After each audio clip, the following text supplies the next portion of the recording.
하나님의 말씀 예레미야 40장입니다. 40장 1절에서 4절까지 말씀입니다. 예레미야 40장 1절에서 4절까지 말씀 한 절씩 교독하여서 읽겠습니다. 사령관 느부사라단이 예루살렘과 유다의 포로를 바벨론으로 옮기는 중에 예레미야도 잡혀 사슬로 결박되어 가다가 라마에서 풀려난 후에 말씀이 여호와께로부터 예레미야에게 임하니라. 사령관이 네레미야를 불러다가 이르되 내 하나님 여호와께서 이곳에 이 재난을 선포하시더니 여호와께서 그가 말씀하신 대로 행하셨으니 이는 너희가 여호와께 범죄하고 그의 목소리에 순종하지 아니하였으므로 이제 이루어졌도다. 이 일이 너희에게 임한 것이니라. 보라 내가 오늘 내 손에 사슬을 풀어 너를 풀어주노니 만일 내가 나와 함께 바벨론으로 가는 것을 좋게 여기거든 가자 내가 너를 선대하리라. 만일 나와 함께 바벨론으로 가는 것을 좋지 않게 여기거든 그만두라. 보라 온 땅이 내 앞에 있나니 내가 좋게 여기는 대로 옳게 여기는 곳으로 갈지니라 하니라. 아멘. 이렇게 백성들이 끌려가고 있어요. 팔에 끈을 묶이고 포로로 끌려가는 와중에 예레미야에게 물어보는 그 사령관의 질문이 오늘 본문의 내용입니다. 그런데 하나님께서는 예레미야에게 이러한 말씀을 주세요. 여호와께로부터 예레미야에게 그 말씀이 임하게 되는데 보통 그러면 여호와께서 말씀하시되 이렇게 시작해야 되는데 사령관이 예레미야를 불러다가 말하는 그 말이 하나님의 말씀이라는 거예요. 그곳이 장소가 어디예요? 보니까 라마라고 기록되어 있어요. 라마. 하나님께서는 예레미야 31장에서 라마에서 슬퍼하며 통곡하는 소리가 들리니 하며 이 라마에서 있을 사람의 울음소리, 슬픔소리, 고통의 소리를 이미 10장 전에 예언의 말씀으로 주셨는데 이 예레미야가 그 라마에서 그 백성들의 포로의 그런 통곡 소리를 들으며 사령관으로부터 하나님의 말씀을 이방 사람의 목소리를 통해서 듣게 되는 거예요. 그 말씀이 너희 민족이 하나님께 범죄하여서 순종하지 아니하여서 이루어진 것이라. 아마 이 말을 한 사령관이 하나님을 경외했다기보다는 너희 민족은 너희 민족의 신을 잘 섬기지 않았어. 우리는 우리 민족의 신을 잘 섬기거든. 너희는 왜 잘 섬기지 않았니? 이런 다신론적인 개념에서 얘기했을 수도 있어요. 근데 예레미야에게는 이 말씀이 하나님께서 그 라마에서 통곡하는 소리가 날 거라는 예언의 말씀과 엮어지면서 하나님의 음성으로 듣게 되는 것이죠. 물론 예레미야에게는 그도 죄인이지만 하나님을 경외하고 하나님의 사명을 감당하려고 애썼지만 지금 수족이 묶여져 있는 상태였는데 갑자기 사슬의 손을 풀어주는 거예요. 이게 왜 그럴까? 근데 하나님은 이미 예레미야에게 구원을 약속하셨어요.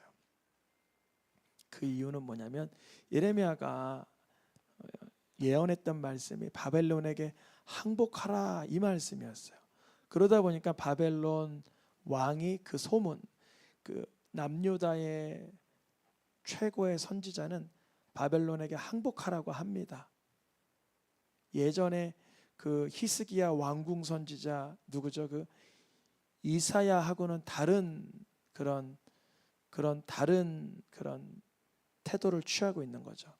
이사야는 히스기야 왕에게 뭐라 그랬어요? 두려워하지 말라고.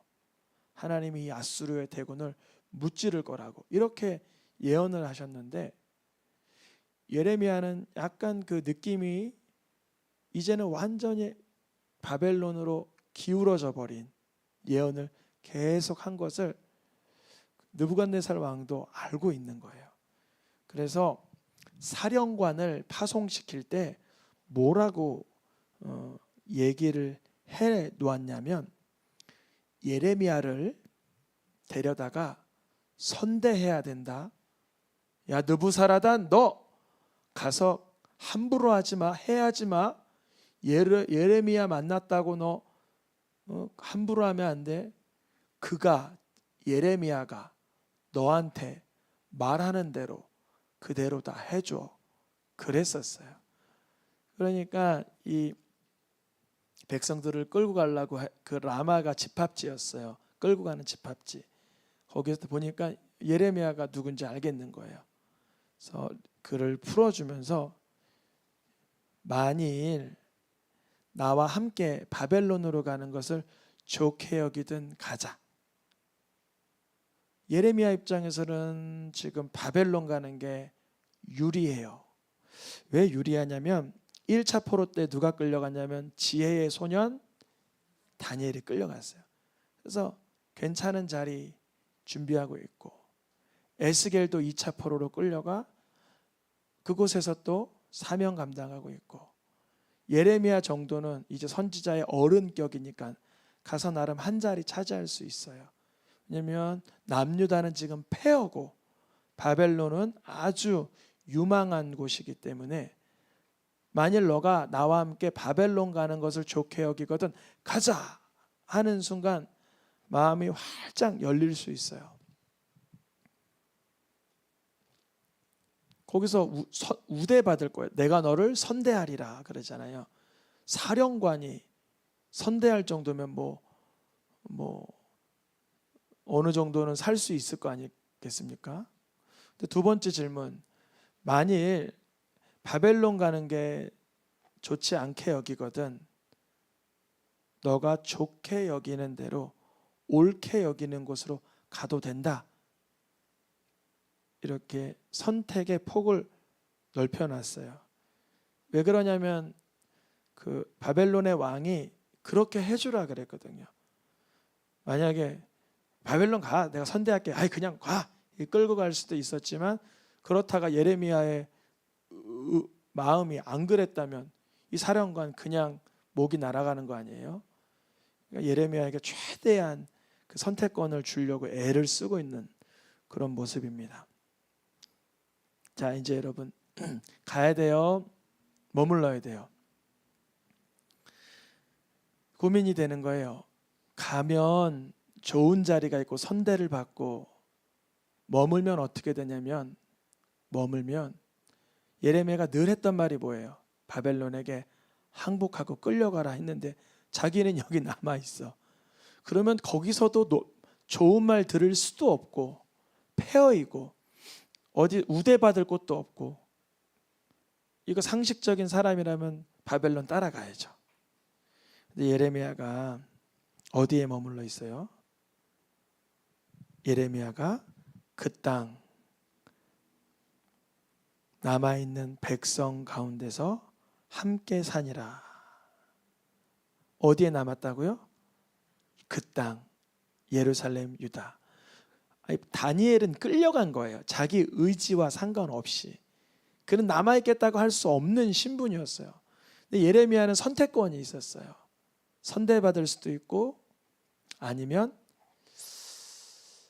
곤란한 이곳에 남아야 되냐 하는 건가. 이 폐허된 곳에 백성들과 남아있는다는 게 예레미야에게 그렇게 그 봄바람 같은 그런 따뜻한 분위기는 아니에요.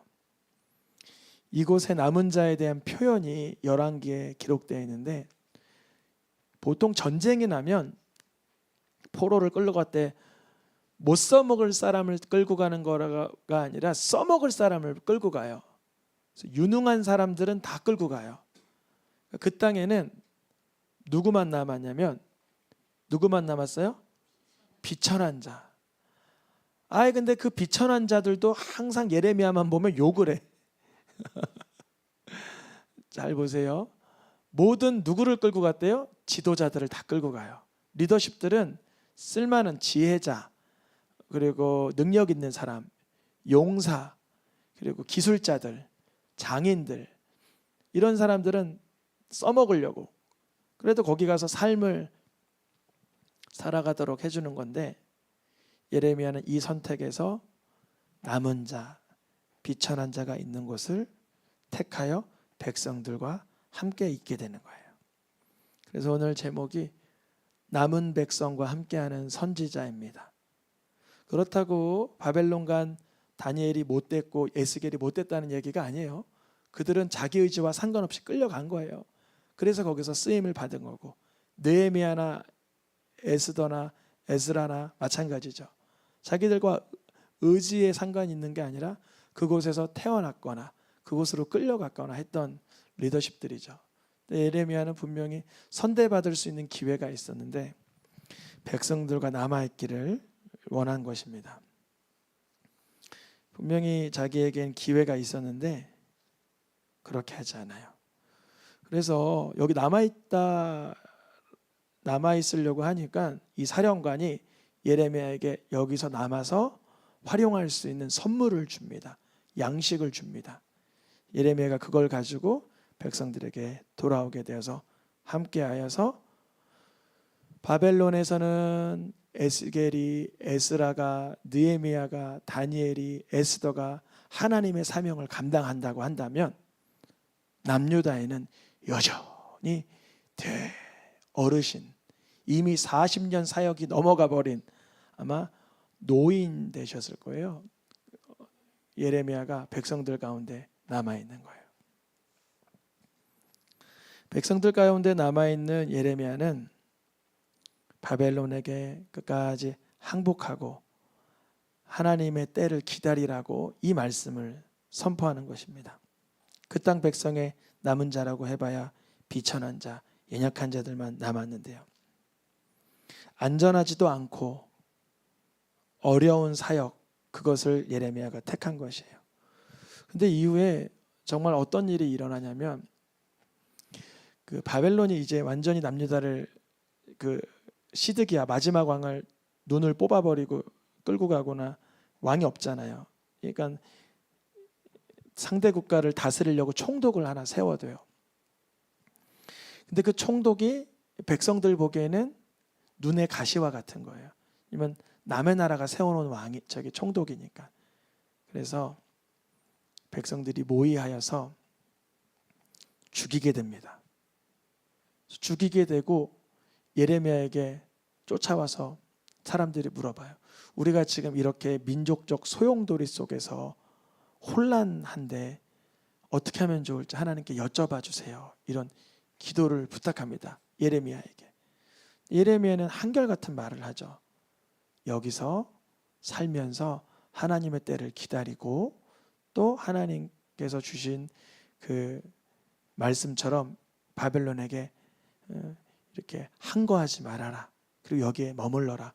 백성들은 예레미야가 뭐라 그러냐면 아무리 봐도 예레미야 넌 거짓말쟁이 같다는 거예요. 우리가 차라리 지금 애굽이라도 도망가면 훨씬 낫지 않냐. 지금 사람들 다 끌려가고 있는데 우리마저 이건 잘못되면 어떠냐, 어떻게 하냐 하면서 애굽으로 도망간다고 예레미야가 하나님께 기도하여 받은 말씀을 받아들이지 않는 것입니다. 근데 좀 더 나아가서 예레미야는 남유다에 머물러 복음 사역만 하는 게 아니라 백성들이 애굽으로 갈 때 예레미야를 끌고 가요. 그러니까 예레미야 선택이 잘된 거예요, 잘못된 거예요? 인간 보기에는 잘못된 거죠. 인간들 보기에는 차라리 바벨론 가서 좀 편안하게 선대받고 살지. 굳이 왜 남유다에 남아가지고 백성들에게 욕먹고 거짓말쟁이라고 욕먹고 애굽에게까지 질질 끌려.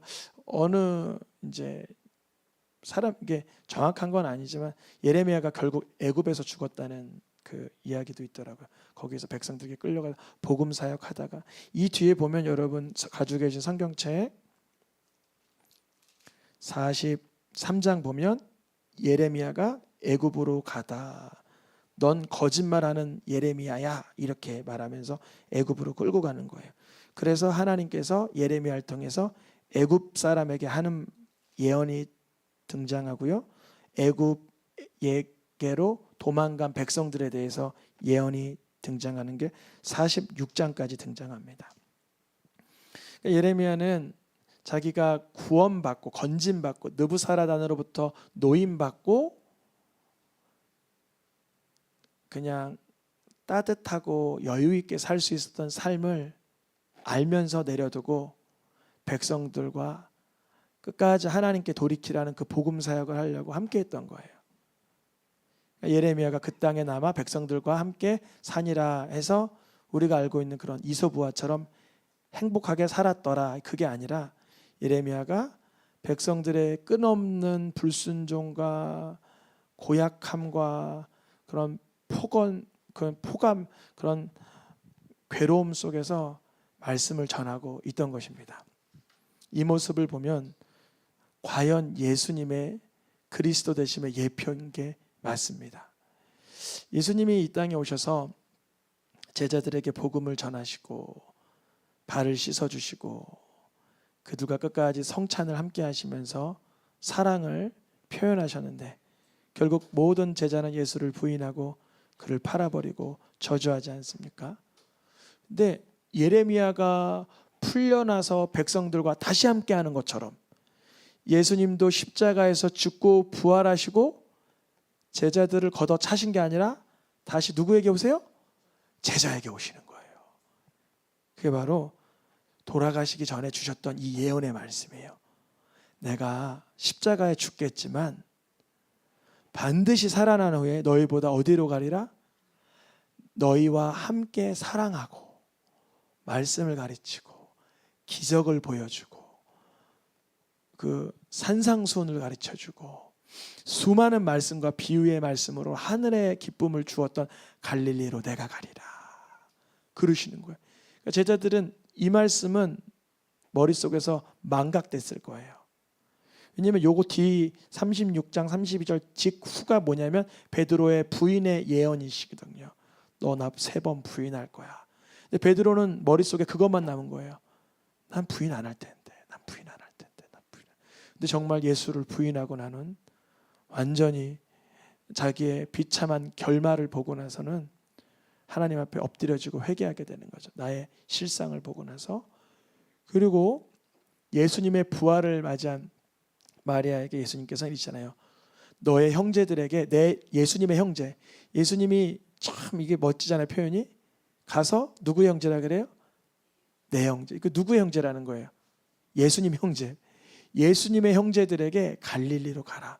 예수님을 짓밟고 부인하고 저주했던 그 제자들을 향하여 내 형제들에게 갈릴리로 가 있으라. 내가 거기서 나타나리라 하고 말씀하시는 거예요. 마치 예레미야가 바벨론으로 가지 않고 다시 남유다로 라마에서 남유다 예루살렘으로 와서 백성들에게 하나님의 복음을 전했던 것처럼 예수님은 끝까지 자신에게 정말 모욕적인 얘기를 했던 많은 그런 백성, 그런 제자들에게 나와 하나님의 사랑을 몸소 보여주시는 것입니다.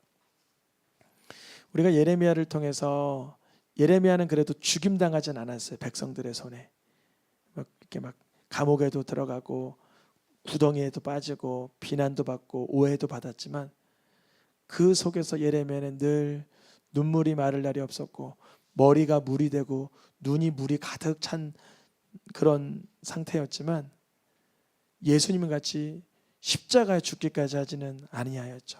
근데 예수님은 십자가에서 죽임을 받으셨음에도 불구하고 제자들에게 다시금 나타나는 거예요. 우리 삶 속에 내가 이것밖에 안 되고 내가 이 지경인데 하나님이 날 뭘 보고 사랑하시겠어. 그런 마음을 안 가져도 되는 게 예수님을 바라보면 돼요.